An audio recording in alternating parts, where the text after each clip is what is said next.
Uy, Luis, by the way, Hmm, nakita mo ba yung bagong trailer ng Spider-Man? oo, Kat, Diyos ko, sobrang patok. Ang dami ngang nag-aabang talaga noon dati pa. Totoo, actually maingay na nga yung mga Marvel fans sa newsfeed ko. Sa'yo ba? Oo, same, like, sobrang dami. Pag-scroll mo, Spider-Man pa rin talaga. Pero yan, Kat, mahilig ka ba sa Marvel? Well, hindi ganun ka-healing talaga. Ang hilig ko kasi yung mga movies ay medyo fantasy. Tapos, ano kasi ako, Hmm, Disney baby ako. So, ayan. ang paborito ko ay yung mga musical movies at mga Mm, Pixar animated movies. So, yun talaga yung hindi ko pinalalagpas. Pero no hate naman kasi masaya naman din talaga at magaganda ang Marvel movies. oo, no. Kasi ako sa part ko naman, mahilig ako sa dystopian fantasy. Yan yung mga Harry Potter, mga Percy Jackson, ganyan. Tapos, syempre, yun parang at the same time, nakakaiyak yung sa part ng Maze Runner na, alam mo yun, yung namatay si Newt, ganyan. Uy, namatay siya! Ay, sorry, spoil ko ba? Hala, hindi ko alam sorry, yon. sorry, sorry. Hala, ano ba? Venturing health related journeys, one Friday at a time. This is hashtag TCIF. Bengcha, it's Friday Season 2. Ayan, sige, na-spoil na rin naman ako mga kaibigan. So, papanoorin ko na lang later. Mm-mm. Anyway, okay lang yon kung naiiyak ka. Men are also allowed to cry whenever they want. I mean, yes, society shaped machismo pride saying all men can't act like this or can't act like that. Lalaki tayo, dapat malakas, ganyan. Yes, no, like the manliness of a man, society has standards of it, which is why men are afraid to be vulnerable or simply engage in emotional things. For most of us, like we'll see it as a weakness, no, like designating na man as someone, parang siyang nakaka-less of a man. Yun yung ano nila thought nila about it. Correct, Louise. Yan. It's been rampant, no? And an ongoing issue sa ating society, especially now. Kahit na sobrang progressive na kahit papano ng generation natin kasi marami na ang open sa new Mm-mm. conversations and topics. Thankfully, today's episode is just about right. Sobrang timely cut, no? Kaya let us break the stereotypes and make a good term from toxic masculinity. Are we ready to introduce our guest for today, Kat? Yes, definitely. The man who's about to smash these toxic stereotypes is an anthropologist and art historian by training, with a strong background in gender, media, and visual culture studies. He is also a researcher of male sex work in the Philippines with a total of 9 published studies, a policy consultant in various public and private institutions, and a seasoned faculty member. He advocates gender sensitivity, SOGI, and LGBTQIA+ issues in the academe and workplace setting. A role model he is, right, Kat? Exactly, Louise. But not only that, he is also a graduate of Bachelor of Arts in Art Studies and Master of Arts in Anthropology at the University of the Philippines. He is currently taking his Master Philosophy in Multidisciplinary Gender Studies at the University of Cambridge. Panes, bigatin tong guest natin, Mhm. Louise. During his master's degree, his research focused on sex works and LGBTQIA+ entitled Macho, Manly, and Lalaki in the Philippine Culture, Male Dancers, Pagkalalaki, and the Political Economy of Desire. Yes, he also served as an instructor in the Polytechnic University of the Philippines as well as in the Pamantasan ng Lungsod ng Maynila where he was awarded the Outstanding Faculty Member Award. For sure kilala to ng ating mga seniors, Mhm. no? Last but definitely not the least, he is also served as a consultant and researcher at University of the Philippines, Ateneo School of Government, University of Santo Tomas, and Philippine Institute of Development Studies. Moreover, he is currently working as assistant professional lecturer in the La Salle College of St. Benilde and has been recently elected as the Cambridge University Filipino Society President. Ayan, Yes. 'Di ba recently elected lang siya pero nandito siya with us today, Luis. Grabe naman it's talaga an yung binibigay honor. na time ng ating mga guest speakers and it's an honor and privilege without further fuss, may we introduce to all of you Professor Michael Pastor or Prof. Mikey. Ayan. Hello po, sir. Good Hello po. evening po. Kamusta po? So good morning from the other side of the world. Good evening sa Philippines. So maybe before we start, I just want to introduce myself again and maybe invite everyone. So hi guys, I'm Michael, and I'm inviting everyone to tune in to hashtag TCIF. Thank Cha, it's Friday every week from November 2021 to January 2022 on Facebook, YouTube, and Spotify. So together, let us venture on health-related journeys, one Friday at a time. So, yon, I hope you would enjoy today's session with us, and I hope it would be a very fruitful engagement for everyone. Before we further address the issues and ways to overcome the toxic masculinity po, may we first ask you po, Prof. Mikey, like sa inyo po, what exactly is toxic masculinity? Okay, this is napaka buzzword if you would ask me. This can be considered quite a buzzword in the recent years, especially syempre, let's put things in perspective ha. In very academic context, there's not much discussion on what toxic masculinity is before. So it's a fairly new term for everyone to describe how toxic problematic behaviors of men rooted in patriarchy is actually damaging everyone. When we say everyone, regardless, kahit lalaki ka, babae ka, member ka ng LGBTQ, bakla ka, or anything else, or any other cultural term on gender, affected ka ng toxic masculinity, as we say. So I think in simpler terms, we can say that toxic masculinity is everything that is harmfully provided by patriarchy that men do in society. So it's all these set of behaviors that are potentially dangerous. So it sets the precedence, for example, rape culture, sex-based discrimination, sex stereotyping, stigma. Those kind of things are connected when we talk about toxic masculinity in general. So I think that's the best way for us to, have at least a little bit of an overview of what it is. Mm-hmm. Grabe yung grabe yung like passion niyo po talaga in terms of this kind of topics, no. Pero what inspired po or motivated po na parang maging advocate po kayo ng like for LGBTQI+ community and gender, etc. po, mga ganun po. Well, this is a very personal engagement because I think I've experienced a lot of gender-related discrimination, violence, and everything else from growing up until now. So I think that's one of the factors why I have that very strong belief na, alam mo yon, let's uplift the LGBTQ community. I think that's it. Siguro, andun ako sa part na I want to break stereotypes. For example, there's always a thinking na kapag isa kang LGBTQ educator, you are predatory.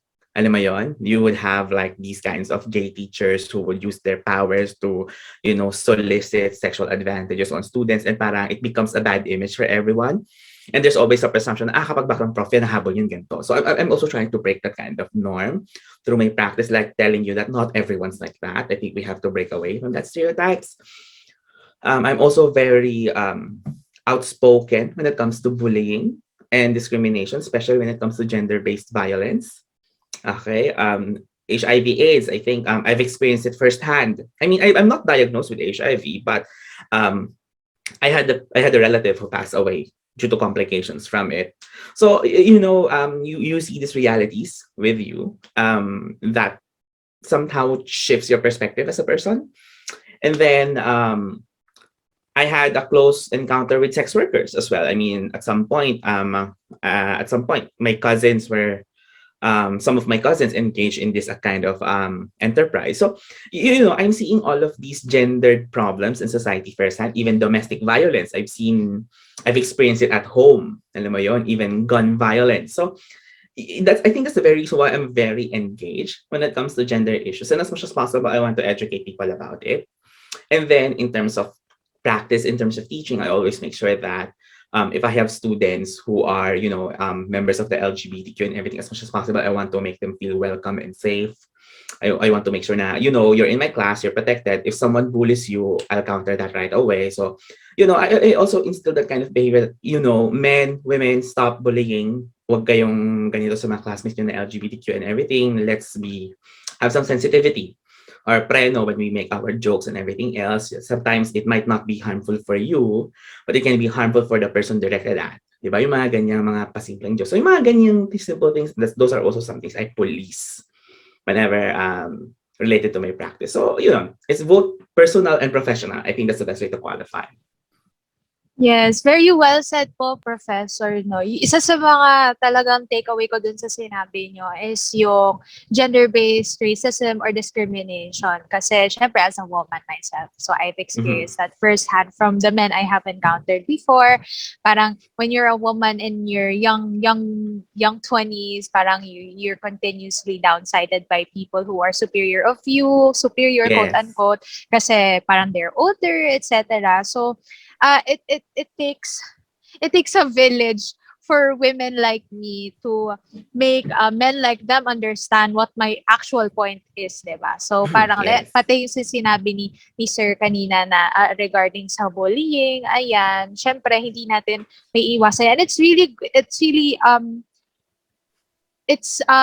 satisfying to hear that you're one of those professors who actually police, kagaya nga po ng sinabi nyo, police these kinds of situations. Kasi may ibang professor na parang will just turn a blind eye over it rather. Since nga parang hindi naman daw malaking issue, parang lahat naman daw nakaka-encounter na ganun. So it's not a big issue because it is, kumbaga, di ba? So speaking of these kinds of behaviors po, Prof. Mikey, what social factors po ba affect a man's emotional and mental expression? So yung mga ganitong kinds of behaviors, let's say the very problematic ones, because I think we also have to know one side. I think this is very important if we would be talking about masculinity. There is always that problem in not just in gender scholarship but also in general, that ang lagi mong tingin sa masculinity is always bad. But you have to understand that I think if you would look at the studies on gender, ang laging presumption ay masculinity laging may masama, or karamihan ng problems natin is actually rooted in masculinity, without understanding it's really more of patriarchy and how patriarchy created a specific kind of masculinity. So which means meron kang masculinities that are not necessarily bad. Because if we would try to put that kind of framing as well, you can also say na just because femininity is always the oppressed one, or the women are subjected palagi, it doesn't mean that women and even femininity as a behavior doesn't have its negative dimensions. Diba? It also has its own toxic characteristics as well. But it just so happens that we also have to recognize that much of the problems that we are in right now are caused by men and not by women. So parang, there's that kind of like a clear preference or bias towards, men is always the problem. That's why sometimes it's very hard to have a healthy debate and discussion that, not all men. And then some people would say, yeah, so you deserve an award for that because you're not the rest of men. And I'm like, it's not that. I just want us to be very cautious of the dangers of stereotyping men as well. So I mean, all of these harmful things we are already aware, but we have to be very careful not to reinforce these stereotypes as well. We want to change it, but we also don't want to reinforce the problematic ones. So we need to have that kind of dialogue. And the problem is that I think in most instances, there are even some who are hardcore feminists who are having a hard time dealing with this. And that's always my point. And I always tell them, I get that. I get that women are oppressed. I know that. But you also have to understand, you also need to look at it from the other perspective as well. There are also men who are also duly oppressed by men themselves. Because remember, patriarchy is, I think, one of the important dimension that shapes men's emotional and mental expression. Because remember, patriarchy told you, men shouldn't be like this. Men shouldn't be emotional. Men should be providers. Men should be like this and all of that. Those are, I think, clear-cut demarcations on what masculinity should be. Is all of it bad? I guess no. But is all of it good? Neither. You can't say otherwise. Okay? Kasi for example, tingnan natin. In our society na lang, Philippine society, if you would look at masculinity, may certain standards ka that are very cultural and something that almost all people subscribe to. Like for example, kapag ikaw lalaki, especially kapag tatay ka, you have to be the haligi ng tahanan, quote unquote. I think that's a cultural stereotype that we have, that you provide everything for the family, and that's a standard, an expected standard for men to fulfill. That it's your obligation to provide for the family. That's why men, to some extent, it conditioned men na, I have to work hard, I have to get a good job, I have to provide for my family, I want to make sure the needs are provided and everything else. Kaya if you would notice, men being so focused on their job, sometimes they forget their own emotional and mental health as well, because they have that obligation that they have is the one that they always have in mind. That's why if you think about it, we don't talk about what are the struggles of men. Because we always just expect that or question that, na-fulfill mo ba yung obligasyon mo? Nagagampanan mo ba yung kailangan mong gawin bilang isang lalaki, bilang isang ama? We always ask that question without asking, kamusta ka? And if you would look at it, that question poses an ethic of care. How do you care about men's health as well, both mentally and emotionally? Like, they fulfill the expectation, which is a good one. They provide for their families, they provide for their kids and everything else. But have we provide the right emotional and mental support that they would need as well? And then if you would look at the common framing, for example, sa mga pelikula, di ba makikita mo, pag nakakita ka ng mag-asawa, minsan yung tipong framing uuwi si lalaki, puyat, pagod, si babae, tatalak, magrereklamo, ang si lalaki, nagwawala, makikipag-away, hindi na lang makikipagsagutan. But if you would try to put that in real-world context, it speaks of something else. Yung response ba ng babae of being this kind of questioning, walang tiwala, and everything, late umuuwi ng babae and all, isn't that also quite a problematic toxic behavior? Given na hindi mo tinatanong bakit ganito yung ginagawa ng asawa mo, maybe marami siyang kailangan gawin, kailangan niya magtrabaho overtime, kailangan niya ng pera and everything, and then you come here accusing him, ng babae ka, no? Saan napupunta yung pera mo? Diba? Yung mga ganong kinds of framing that we see in media, in stories, in telenovelas, it's reflective of how our world functions. So, alam mo yon, it's reinforced, not just in terms of culture, but also with what you see. Kaya, if you would look at that kind of connection, makikita mo yung problem. Are we really talking about men's struggles? Are we really that aware of how men experience suffering? Have we talked about men engaging in risky behaviors, in dangerous actions? Have we looked at the other dimension why they do that? Instead of simply thinking, kapag lalaki, risk taker talaga yan. Kapag lalaki, ganito talaga yan. Have you even questioned yung mga ganyang assumptions? Because, I think that's it. The social factors that we have made us think that what we see is normal and that we don't question it. Diba? Yun yung isa sa mga challenges. That's why whenever I encounter this question on what social factors, we have to say it right now. Patriarchy is a major factor. How patriarchy created these dimensions, how patriarchy refused the emergence of other forms of masculinity.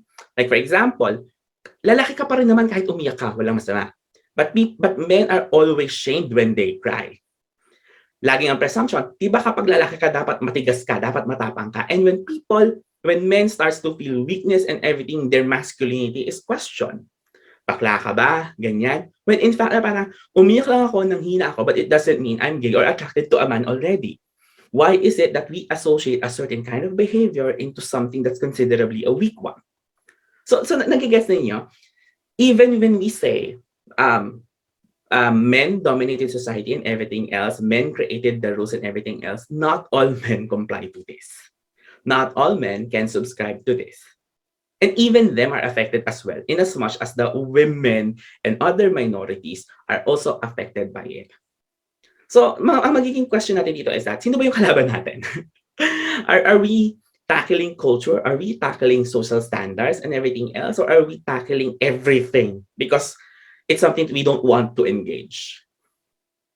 Yun siya. I think that's how I would respond to this question. Sorry kung medyo mahaba, but I hope that the message is quite clear. Yes po, no? Like, ang dami ko pong nakuha about it po. Actually, like, growing up po, to be honest, sa part ko po, kasi nung tumalaki po ako, hindi ako yung klase ng lalaki na, di ba yung dapat makulit or yung parang may mga ganong klase ng, ano, ganong klase. Then, nakikita yun ng mga tao na hindi ako engaged masyado sa activities ng guys, kahit sa basketball. I'm not even sporty. Hindi ako laging sumasama sa kanila pag maglalaro or such, ganyan-ganyan. Then, I've been questioned a lot of people. Every single time na makikilala nila ako, ina-ask nila ako, like, are you gay? Yun yung tanong sa akin lagi. Kasi hindi daw ako nakikitang nagba-basketball and yung galaw ko daw, feminine. Tapos, yung the way I speak, the way I siguro interact with people, they will always assume that I'm I'm weak or sabihin nila minsan talaga ginagawa nilang derogatory term yung bakla eh. Like parang sinasabi nila Mhm. na like ayan, bakla ka ba? Ganyan ganyan. Tara, sige sumama ka sa amin. Sige nga, ganyan. Parang yung mga simpleng ganun lang na ano. Then parang growing up, I've been really I've been really traumatized of it. Na naiisip Mhm. ko na yung term din na gay, yung term na yung asar sa mga lalaki na gano'n, parang nagagalit na rin ako every time na sinasabi yun sa akin. Kasi yun yung ano eh, yun yung pinapamulat nila sa akin, yun yung binibigay nila sa akin dahil hindi ako pasok sa standard ng isang Filipino male. And it's really devastating na parang tumatanda ako na kahit I like someone na babae, I can't kasi yung tingin sa akin is it's not hindi kagaya ng mga maaangas kong mga classmates or mga something like that. Pero ayun po, like siguro pong ayun nga, ask ko lang din po no Prof Mikey, like how do these Mhm. factors po like affect man's way of living their lives? Siguro ayun po, may personal experience na rin naman po ako dun, pero Mhm. paano po yung nakaka-affect sa life nila and the way they interact with other people around them po? Sige. I think that's a very good. We can use your experience as an example because I'm pretty sure a lot of men, and I mean men, regardless of your sexual orientation and gender identity and expression, ayan. Given na medyo, I'm someone who understands Soji very well and advocates for Soji, pero meron din kasi akong critique of Soji. So maybe we can have that in a separate conversation. But I think the story that you've mentioned is very important in terms of number one, that kind of pressure, the peer pressure to prove that you're a man is something that men experience at a very young age. To some extent pa nga, ang nangyayari, if you don't fit the standards right away, they automatically impose it on you. So do you see that kind of difference? So kung ikaw, you have to prove, yung iba naman, alam na nilang ganun sila, it will be imposed on them. So parang, kaya nga minsan, mahirap pag-usapan din yung usapin ng bakla in the context of masculinity because to some extent, it's the male standards of society, it's the masculinity that shape the emergence of the bakla identity. Diba? I mean, let's face it, may derogatory dimension and everything because andun tayo eh. It's the society's imposition of what man should be that created this other identity that we have. Alam mo yun, automatic sasabihin sa'yo, kapag ikaw ay mahinhin, kapag ikaw ay malamya, kapag ikaw ay ganito, etc., bakla ka kaagad. Even if you would say na hindi, sasabihin nila, hindi, bakla ka, ganyan ka. Kaya minsan nangyayari, imagine this, if you're a kid and you're constantly fed that kind of thinking, you would end up growing up thinking na ganun ka. It's to some extent the society is taking away your freedom to decide who you are simply because they want to see right away if you conform to the standards or not. Nagigets? Kaya nga minsan um yung ganitong klase ng interaction with a lot of people, how they police your behaviors, how they police your appearances and everything else, it affects and shapes your identity. Kaya ako titignan mo, if I would put in another potentially related example, mahirap pag-usapan ng usapin ng coming out sa Philippines. Because if you would think about it, coming out is a relatively quote-unquote mas more, less more of a recent phenomenon siya. Because if you would try to talk about generational differences among gay men, minsan nga walang paglaladlad na nagaganap eh. Parang minsan ina-assume na nga yun ka na eh. But you never had that coming out story. And then all of a sudden, you would see a lot of things in media celebrating coming out stories. So, that to some extent, nagkakaroon ka ngayon ng generational gap And at the same time, intergenerational drift. Na parang, hindi kasi ganyan yung sa amin. Tapos kayo ganyan. Tapos parang mas visible yung stories nyo. Tapos parang kami yung sideline and everything else. So may mga ganyan. And the thing is, you have to understand that masculinity played a role in that kind of dimension. Okay? Parang before, basta pag nakita ng mga lalaki na, babakla-bakla ka, ganyan ka, ipamumukha yun sa'yo lagi. So totoo yun, nangyayari yun na parang you would always be in that constant struggle to prove na I'm not. So it's really a challenge. It's really a challenge. And then, ngayon, paano natin to mako-correct? Okay? Kasi I think that's the subsequent question that we have to ask as well. If you have these kinds of problematic interactions coming in, how do we resolve these problematic ones? Diba? Siguro yung one way lang is for us to, I mean, gas-gas na to, it's a cliche, but we have to educate people. But it can be something that's a challenging thing to do as well because this education must address cultural beliefs. And we have to understand culture is much more difficult to change. Diba? And ayun, how these factors affect men's way of living their lives again. It's either you stay straight, you be heterosexual, you conform because you don't want to be excluded. Two, you just don't give a damn because alam mo yun, kahit anong sabihin mo, alam ko lalaki ako and babae ang gusto ko. May mga ganun din. Alam mo yun, wala silang pake, you call me, parang malamya, malamya, baka sila, and all of that, and all of a sudden, lalaki pala, eventually after. So, alam mo, matatawa ka with people na parang, ano ba, hindi kayo mapalagay. Diba? And the third, eventually go into the other path. Maybe their identity is really not really identifying with straight. Or at the same time, they would just be wanting to explore and figure out who they are. So these ways would eventually affect how you perceive your own self and how you understand your identity as a man, regardless of what your gender identity and expression is. Yes po, no? Kasi like, grabe yung trauma nun, yung bully ng other people sa akin that Yes. time. Na, may times na rin po kasi na parang hindi na ako, dahil sa sobrang ganun na yung tingin ko sa mga guys na kagaya ko, like, alam ko na hindi na ako mag-fit sa ganung klase ng standard. I end up like befriending mga babae. Yung mga girls na yung nakakasama ko lagi. Which is why lagi yung parang femininity side ko lalong nagiging feminine kasi nga nakakasama ko puro na babae and such ganyan.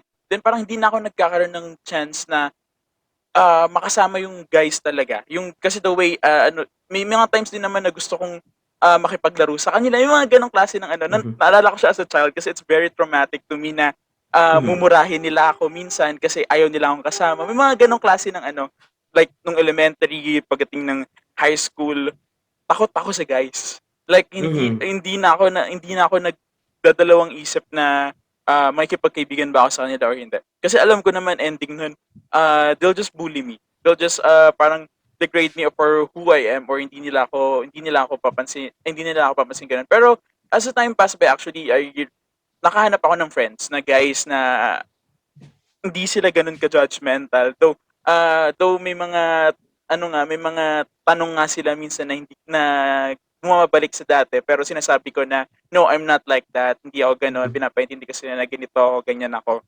And parang kasi ang iniisip din ng ibang guys siguro pag kaya nila tinatanong if yung friend nilang guy is gay pa is parang like may nagiging siya parang iniisip nila pagsasamantalahan or parang may mga ganong klase ng may mga ganong klase ng mindset ng mga lalaki na hindi kita gusto parang ganun yung mga gusto nilang iparating kaya ayaw nila dun sa ganong klase ng parang wait lang. Hindi naman ako ganun eh. Ano ba yung gusto nilang iparating? Okay. Medyo ang funny nga. Minsan nga ang banat ng mga friends ko dyan. Parang, parang pag friends sa lalaki, automatic type ka. Hindi nga kita type, hindi ka nga gwapo eh. Isa nga ganun na nga yung banat ng iba. To make it comedic na parang, just because I'm friend with straight men doesn't mean type kita. Hindi kita pet or whatsoever. Alam mo yun? You really have that kind of funny thing.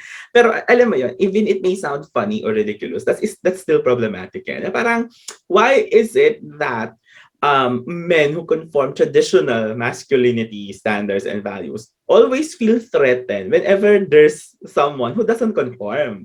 Na parang, di ba, it's always that question na parang, bakit ba? Porket ba automatic ba? Pagkasamantalahan ka ba? Automatic ba type ka? Hindi ba pwedeng, dude, can we just be fucking friends? Ayan, sorry na pamura na ako, pero I think, alam mo yun, kasi it can be a bit frustrating for a lot of people. Na alam mo yun, gusto ko naman maging kaibigan, I don't have malicious intentions. Bakit parang automatic ang tingin mo? Meron akong masamang balak. Diba? Pero ito nga, babalik din kasi tayo doon sa general observation and awareness of people. Na alam mo, yung mga stereotype ka kasi, may mga cases ka na ganito ang nangyayari. Diba? Yung mga kasabihan na, Yes po. kapag yung bakla nakipag-inuman sa straight, tapos alam mo na kapag may alak, may balak, ganyan.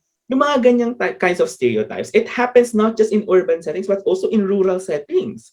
Okay? Minsan pa nga, nagiging rite of passage pa nga yan for some men na parang, alam mo yun, measurement nila na, natikman ka na ba ng bading or what? Kasi parang alam yun, pag alam nila na virgin yung bading, ikaw yung nakauna, parang trophy pa nga yan minsan It reinforces their masculinities. May mga ganyan kang, may mga ganyan kang dimensions to that. Pero syempre, you have to consider then varied context to. Hindi siya mag-a-apply sa lahat ng context sa atin. Kasi bakit? Iba ang cultural experience ng mga bakla in the metropole, sa Manila, sa mga big cities. Iba ang experience ng isang baklang nakatira sa probinsya. Diba? They have a totally different, diverse experiences then. So parang you have to understand, not even the experience of gayness and how gayness relates to masculinity and everything else is not a universal, pwede mo pwedeng sabihin universal pattern. Okay? It varies talaga. Although, what we can say is that the dynamics of, how masculinity is perceived, how other forms of masculinity are considered a threat, how masculinity is always scared of being questioned and the need to constantly prove yourself, parang nakakapagod siya on the part of men. And at the same time, isipin mo parang ganito. Lalaki ka na, pag napatunayan mong lalaki ka, may kasunod pang standard. Di ba? Parang ganito yan, imagine mo. Dami po. Madami, di ba? Sunod-sunod yan as you grow old. Sunod-sunod yan. For example, unang basis ay, pag lalaki ka, bata ka, unang tingin, ano yung mga nilalaro mo? Pag na-comply mo yon, check, lalaki to. Maya-maya, pag natuli, check ito. Pag naka-girlfriend, check ito. Pag nakapag-sex na may naka-sex na to, check ito. Pag marami kang babae naka-sex, check ito, lalaki to. Pag may asawa to, check ito, lalaki to. Pag may anak to, check ito. And then eventually, you have to look at it from that kind of checklist I just gave you. That men, men at a young age, all the way they age up to old age, they constantly have to prove na lalaki pa rin sila. Minsan nga, kapag matanda na nga, sometimes some of them would want to take Viagra just to constantly appoint na, alam mo yun, viril pa rin sila, malakas pa rin sila, quote-unquote, may asim pa rin sila. Using the female term na, alam mo, may asim pa, matanda pa, alam mo yun. So, parang, can we stop this kind of constant, requiring constant proof for men to constantly prove that they are men? So, di ba parang, minsan mapapagod ka These are quite things na parang, oo nga, no? If you would think about it carefully, parang oo nga, no? Never na natapos yung pagpuprove ng men about their lives as men. Di ba? And then, another interesting thing, kasi in some societies, syempre I won't name societies, but there are also instances that there are some men, this would be something that would be interesting for some people. There are some men who, after meeting a certain threshold of their masculinity, starts to explore gay relationships or homosexual relations, homosexual acts. May mga ganon. Kasi parang for example, for some of these men, kasal na ako, may anak na ako, na-fulfill ko na yung traditional expectations. So parang alam mo yon, even if they would go play around with homosexuality, no one would question them. Kasi parang alam mo, may asawa, may anak paano yan magiging bading? Diba? So, diba na-imagine nyo rin? Parang, oo nga, no? Na-check na yung checklist Yes, parang na-check diba? Diba? Parang yung father ni Kylie tsaka ni Kendall Jenner na late na-realize na siya yun. Di ba naging trans woman siya? So, diba? tama yung sabi niya. Diba? May mga ganitong instances. So parang, diba, doon mo rin makikita na parang yes, men conform, but there are also a limit to conformity. Hanggang saan ka mag-conform. Because I think if you would use Jenner's case, parang, alam mo yun, parang, she just got fed up. Parang ayoko na. This is me. Parang I've hid this for so long for the sake of conforming. I don't want to be alam mo yun, casted out. I don't want to be ostracized. And which is, kung titingnan mo rin naman, yung age rin naman ni Jenner, pati yung generation na pinanggalingan niya, is not really welcoming. Diba? They're not really welcoming of gays and everything else, discrimination and everything. So parang alam mo yon, the safe zone for some of these gay men who came out later on in life, you have to understand they were also within that kind of battle. They want to protect their identities. They want to protect their status. So as much as it frustrates them, they have to conform. Diba? And only when they fulfill the checklist, saka sila mag-come out.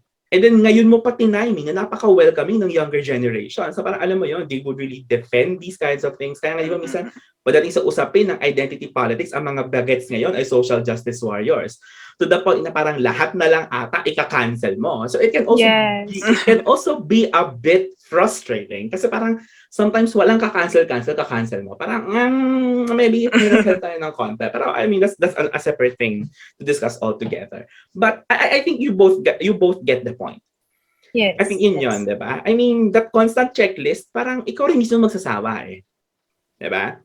Pero alam mo yun, but we still can't deny, there are men who, alam mo yun, are pretty much fine with complying it and pretty much confident with their sexualities. May mga ganun din naman eh. Alam mo yon, there are some men who learn later on na parang, alam mo yon, okay lang. I mean, ganito naman talaga ako. This is something that I wanted.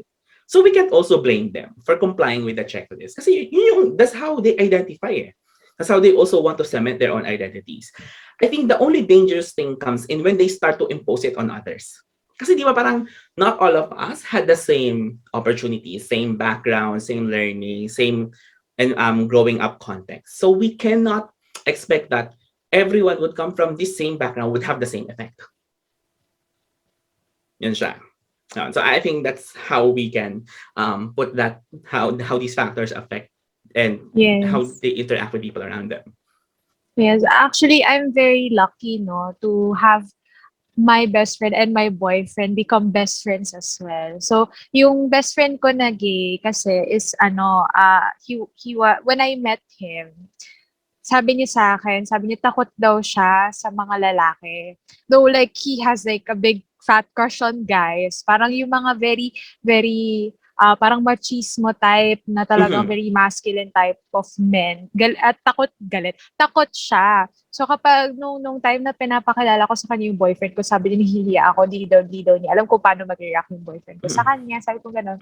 And I'm very lucky to have a boyfriend who's very accepting and very I've been with him for 3 years and throughout our relationship, talagang he changed a lot as in naging very emotionally engaged siya sa relationship namin. So it yung sinabi ni Sir kanina na regarding kakamustahin mo yung lalaki. I can relate to that a lot kasi I always make sure to ask him how he is, kamusta na ba siya, like is there anything he wants to talk about, na like may kinikim-kim siya. Kasi he's a very very mysterious type na masyadong which is typical for most men, di ba po sir, na parang talagang makimkim, na hindi masyadong magsasalita ng kanilang feelings or problems, ganyan, kasi feeling nila kaya na nila mag-isa, etc. So ayun, I am very happy and lucky. Shout out sa'yo na nakikinig ka man.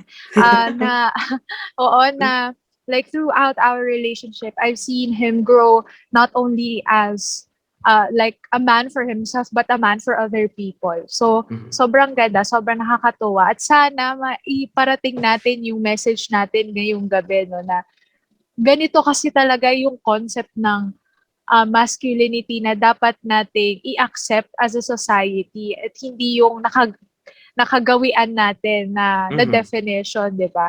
So, ayun po, sir, speaking of what we want to send out to our listeners, what is your message to men who have been a victim of toxic masculinity and men in general po?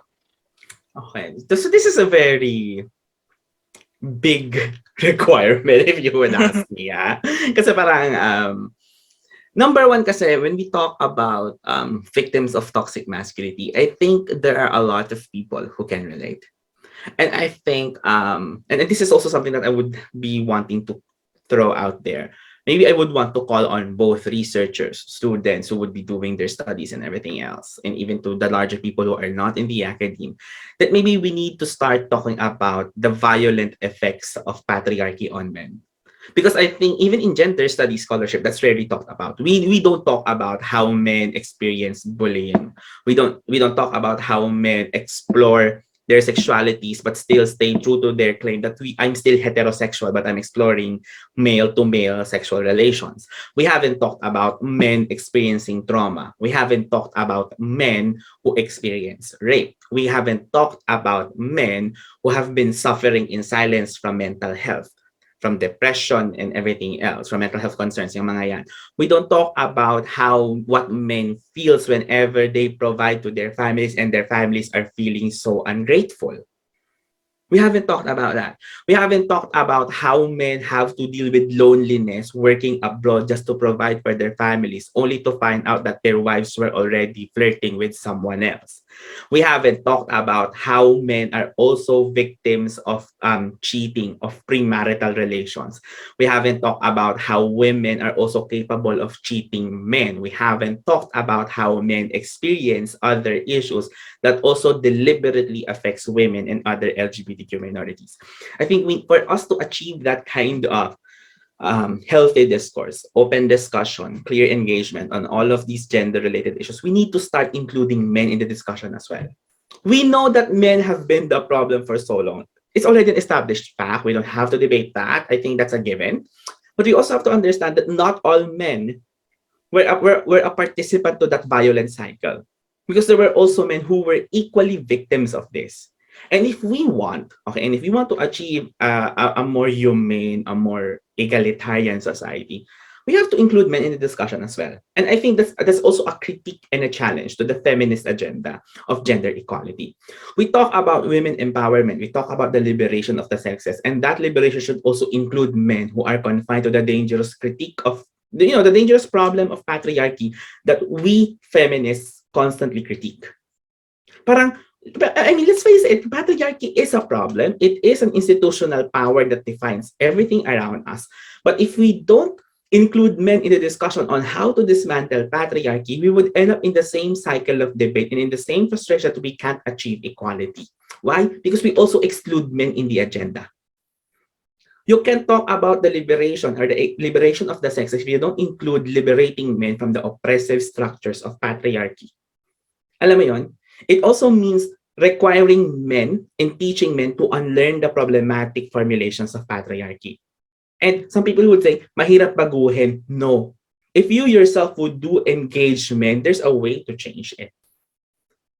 When you engage men, when you ask men to be emotional, and it's okay to be emotional without judging them, they will be freely open to give their sentiments. I think yung case mo pa nga lang sa partner mo na sinabi mo parang yung boyfriend mo, kinakamusta mo siya, nagsasabi siya ng mga sentiments and everything. I think that's a starting healthy point. You have to understand that's an important healthy starting point. Kasi bakit? Kasi parang ganito yan ha. If you would think about it, in a relationship, ang expectation mo, dapat sila lalaki lahat nagbibigay and all eh. Diba? Parang ikaw yung nag-expect ka, you just receive, but you don't give anything back to your partner. And then magugulat ka na lang yung partner mo, ayaw na sa'yo, hindi ka na mahal, gusto ka na iwan and everything. Without you thinking na, maybe I haven't attended to his needs as well. Maybe hindi lang naman kasi sex yung kailangan niya. At maybe, sa tagal naman ng relationship namin, hindi lang naman sex yung habol niya sa akin. Diba? So yung mga ganyang questions, I think we need to start that dialogue with our partners as well. I think this is a call for all women out there. Please check up on your men. I mean, talk to them how they are. Just don't make them your sugar daddies, please. Let's also change that problematic behavior. Kasi alam mo, lagi na lang kasi we also participate in that cycle eh, 'di ba? Para alam mo 'yon, pag lalaki sa mga date, lalaki lang dapat ganyan. Alam mo 'yon, we also need to encourage women to start breaking the stereotypes and the expectations. Let's also ask women to have the initiative na maybe I can also pay for my food. I can also pay for the drinks. We can share for the expenses and everything else. It doesn't have the men to always put everything in the relationship, because a relationship is a partnership. It's not a one-sided transaction business. Diba? So I mean, those kinds of examples are way for us to, you know, to shift and include men in the discussion of relationships, changing behaviors, and everything else. Marami yan. Another thing, for those men who experience victimhood, I think, I know it's difficult to talk, but I think we all need to start talking to find allegiances. And once we have those allegiances, it becomes much more visible to talk about the struggle. Because I think ito ha, and it is something I would tell you, mahirap pag-usapan ng isang bagay kapag walang gustong magsalita tungkol doon. And ang masaklap is that when one starts talking about it, one gets critiqued, one gets attacked. So parang we need to start be reflexive as well with how we address these concerns. Na parang you don't react, you respond. And there's a difference. Alam mo yun, when men tell their stories of victimhood, you don't react, you respond. You respond to them with empathy. That, okay, we recognize that there's a problem. The problem is that when men share it, the most common thing people do is to react. Eh kami rin naman na experience namin yan eh. That further pushes people who experience victimhood back into silence. Just imagine when women talks about rape and they are being silenced. That's equally an analogous situation for men talking about victimhood and they are silenced. So I think we don't want that kind of conversation going on around us. If we want to solve these problems, we need to talk to that kind of thing. But at the same time, I would want to talk to men in general. Men, please get off your high horses. Diba? I mean, that's very important. I mean, it sounds funny, diba? It sounds funny, but yeah, I think it's very important. Men, get off your high horses. Just because you are a man, and this is a man's world, everything doesn't revolve around you. Diba? Parang sometimes we need to put men in the right places. We need to, men, sit down. You're not always right. Not everything that you've done for us is good. So we need to also, you need to be open to critique that. Maybe what you were adhering to before is not something that everyone conforms to or agrees to now. I can be a man and equally enjoy playing other sports. I can be a man and play volleyball and doesn't make me gay. I just really enjoy playing volleyball. Diba? Parang I can be a man and, I play with my girlfriends, but it doesn't mean I'm gay. Just because I don't have a lot of male friends who are traditionally conforming to tradition doesn't mean I'm not gay. I'm gay already or I'm not a man. Maybe we need to start that. And we need to learn to trust people that, they have to be confident with who they are. And I think that's really it. We need to trust men we need to teach men to be confident on their own skin. Like, if you call yourself a man, no more questions, no need to prove. You call yourself a man, lalaki ka, okay, fine, you're good to go. I don't have to tell you na, alam mo yun, dapat ganito ka para maging mas lalaki ka. No, let's stop that.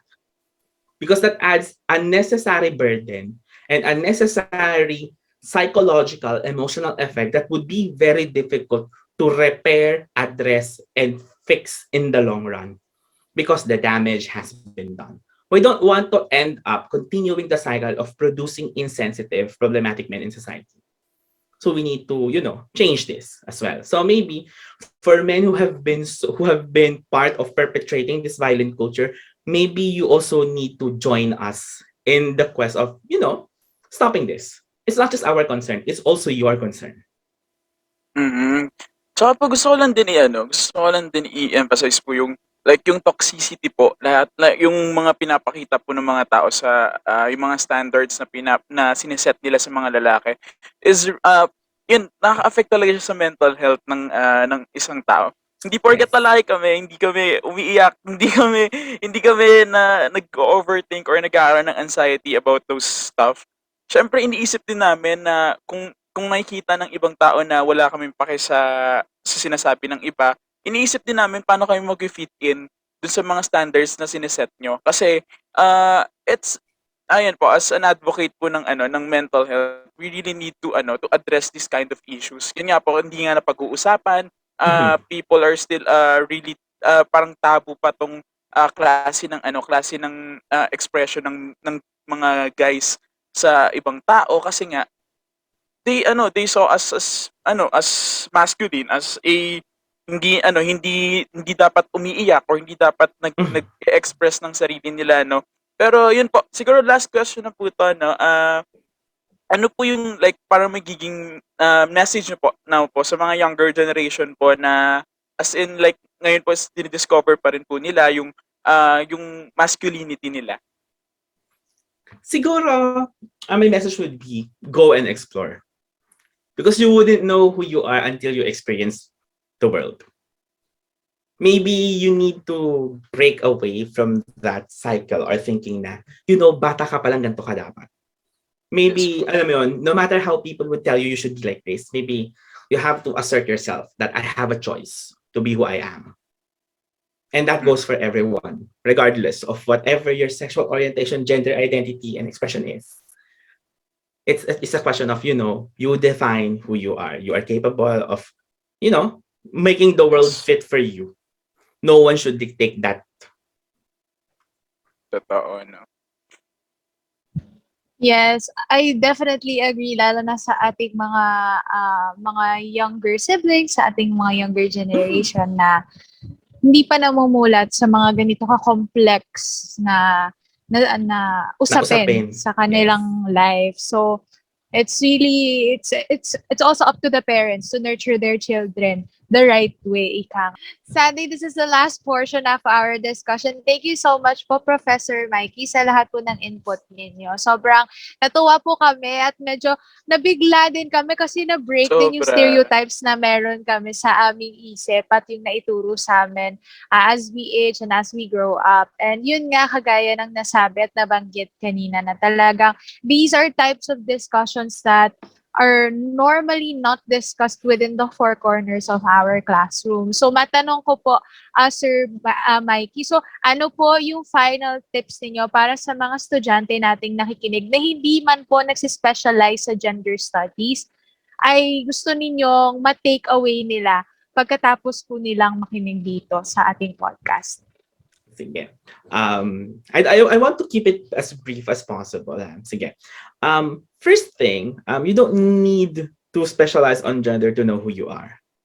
I think you yourself as you grow up, you have the capability to learn about yourself and the world. And I think it is equally important for you to learn that um, you can determine what is right and what is wrong for you. And if you think that being compliant to standards of men would make you feel right for you because that's how you identify, it's okay. If you don't feel like complying with it, that should also be okay because you don't have to comply into something that would make you feel bad about yourself. Ayun, I think that's one. Number two, I think it's important to have an awareness of all of these, problematic conditions that affect how we understand ourselves, both within our culture and into the larger scale. But we also need to make sure that we this awareness does not lead to anything that would make us impose this on others. Sometimes people being aware of what these conventions and standards are, sometimes the tendency is they would want to reinforce it because they think that is right. So we have to be very conscious as well of this awareness that we have. Because sometimes awareness doesn't translate into a positive action. Sometimes an awareness of it could potentially be harmful as well, especially if other people who don't know how to manage it would be using it for something else. Okay. Number three, education is key. We agree that, but we cannot achieve the goals of education if we would be supporting the same problematic structures that constantly miseducate us about our own identities and gendered selves. So if you think that the society is not giving you the right avenue for you to grow and to be educated in the right way, maybe you also be part of the process of changing it. Okay. I guess we experts, we students are can only do so much in researching on this, talking about this and everything else. But we are just, at the tip of the iceberg. We're just here, we're discussing here's how big the problem is.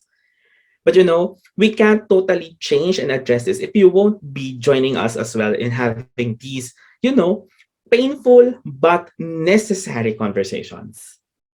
We need to engage with the right kind of mindset that we want to respond, we don't want to react. We want to be inclusive. We don't want to be exclusive. Yeah, I think yeah. And then for when we do all of these things, I think we can contribute to our goals of achieving gender equality, not just on a global scale, but also in our own country, wherein we are struggling with the illusion that Filipino society is Filipino society is accepting. No, we're not. Sorry, I have to break it. We're not an accepting society when it comes to these, gender conventions. We're not accepting. We're actually tolerant. We tolerate it as long as we benefit from it. So maybe we also need to start participating in the cycle of, let's break this. It's either you accept me or you don't. There's no condition whatsoever. I guess that's it. Yan po. Thank you so much po, no, Prof. Mikey. And kanino ba kasi talaga ito magsisimula? Sa atin naman. Pero, Totoo. Sa atin at sa atin din talaga magsisimula yung change na gusto natin nakita sa ating kapaligiran. Yes. ayun po, no. Thank you po talaga, Prof. Mikey. Ngayon po, also, where they can find you po? Meron po ba kayong ipopromote na Yes. social? Yes. Ayan po. Sige, I'm very active on Twitter, but you can also, it's my handle is the same in all of social media. So you can follow me on Instagram and Twitter at handle at Prof Mikey, PROFMYKIE. So you can follow me on that link. You can ask me questions there. You can follow me, and if you need to be connected, constantly updated with my research and what's going on in my life, whether if I'm in the Philippines or not, you can go check that one. If you want to see some funny stories or some random stuff, you can also follow me on Instagram. You can also follow me on LinkedIn using the same handle at Prof Mikey if you want to get professionally and maybe you want to network and have contacts with different organizations, and people would love to connect with you. Ayun po, no. Thank you po. We truly appreciate po, Prof. You po, Prof. Mikey, for breaking stigma on men and dispense validation and enlightenment po sa mga kalalakihan.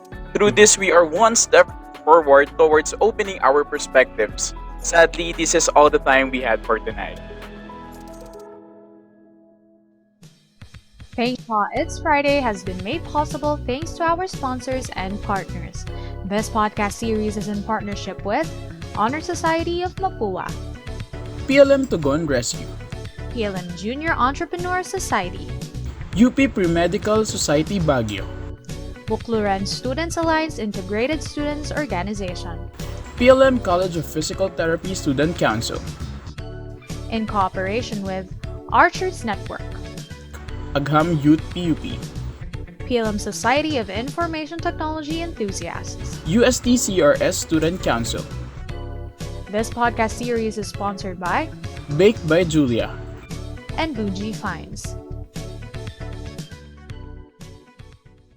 Our generation indeed is utterly privileged to be open to topic like this which destigmatize and break the toxic masculinity concept na talaga namang isang malaking factor in advocating emotional and mental health. I agree, Louise. I am very glad that this episode was able to offer a transformative discussion and address the still existing issues patungkol sa overall circumstances ng mga kalalakihan. To all of us here, especially the men out there, emotional expression will never be a sign of weakness as we are all naturally emotional and feelings well-beings. Correct. We were able to learn that the concept of manliness that the society has implanted is not entirely accurate as it varies among every individual, which is why masculinity is not always correlated with dominance and strength. Lagi lang natin iparamdam sa isa't isa na we are all free to manifest our emotions at hindi ito kailanman dapat maging basihan ng pagkalalaki o kahit pagkababae. Living like a man should not be based on stereotypes. For masculinity, you should always be under your own terms. Join us again next week as we address the struggles of impulsive buying. Join the Commission on Health and Wellness as we venture on health-related journeys one Friday at a time on Facebook, YouTube, and Spotify at 6 p.m. Once again, I am your soft but cool guy, Luis. And I am Kit Kat bringing you sugar, spice, and everything nice. This is hashtag TCIF, Patriarchy It's Friday, Season 2. Good night, everyone.